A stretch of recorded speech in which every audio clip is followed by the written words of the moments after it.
Kevur. Mana shu uy bizaniki. Ona? Voy, keldingmi bolam?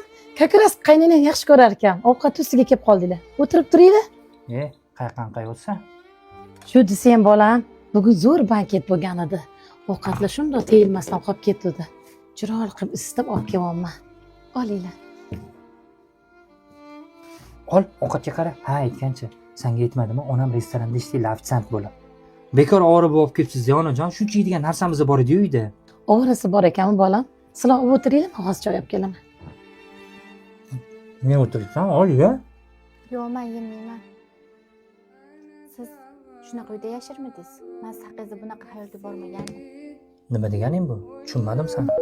Uzr, menga telefon bo'lib qoldi.